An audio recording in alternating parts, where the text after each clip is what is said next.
ally. Kamo had returned to his own time, but he was not the same person he had been before. His journey through time had changed him in ways he could never have imagined.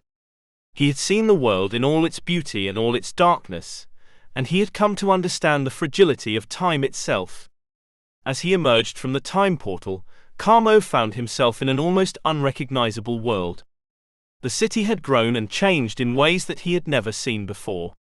The buildings were taller, the streets were busier, and the people were more diverse than ever.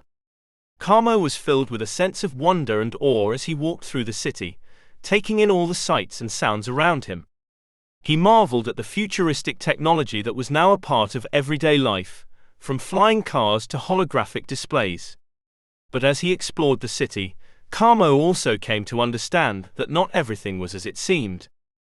There were still inequalities and injustices that plagued the world, even in this advanced future. He saw poverty and hardship, alongside the gleaming towers of the wealthy.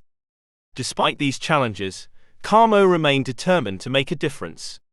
He knew that he had a role to play in shaping the future, just as he had done in the past. He spent his days working on new inventions and ideas, trying to make the world a better place.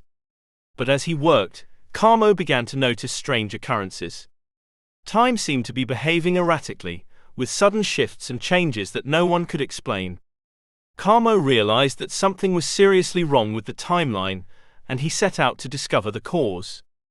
His investigations led him to a shadowy organization that was manipulating time for its benefit.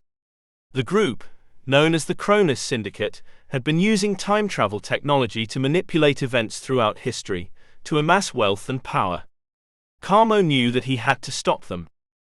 With the help of Shalipo, the other hyper-traveler that meet, and the reunion that it was locked in the timeline as well, he embarked on a dangerous mission to dismantle the syndicate and restore balance to the timeline.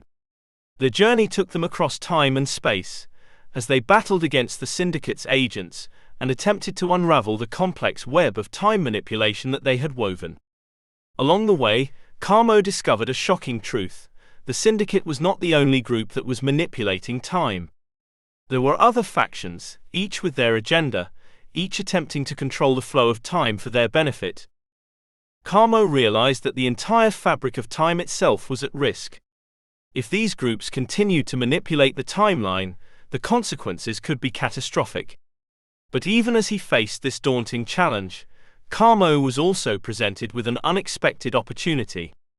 He discovered a way to harness the power of time itself, to shape events and influence the course of history in a way that no one had ever done before. Kamo knew that this power was dangerous and could easily be misused. But he also saw the potential for good, the chance to make a real difference in the world. Kamo knew that he was the only one who could wield this power wisely. He made a solemn vow to use it for the greater good, to protect the timeline, and ensure that history unfolded as it was meant to. And so, Kamo embarked on a new journey, one that would take him to the very limits of time and space. He would fight against those who would manipulate time for their benefit, and he would work tirelessly to shape a better future for all of humanity. His journey would be filled with unexpected twists and turns, and he would face challenges that would test his courage. But Kamo was determined to succeed, no matter the cost. He was a hyper-traveler, a hero, and a force.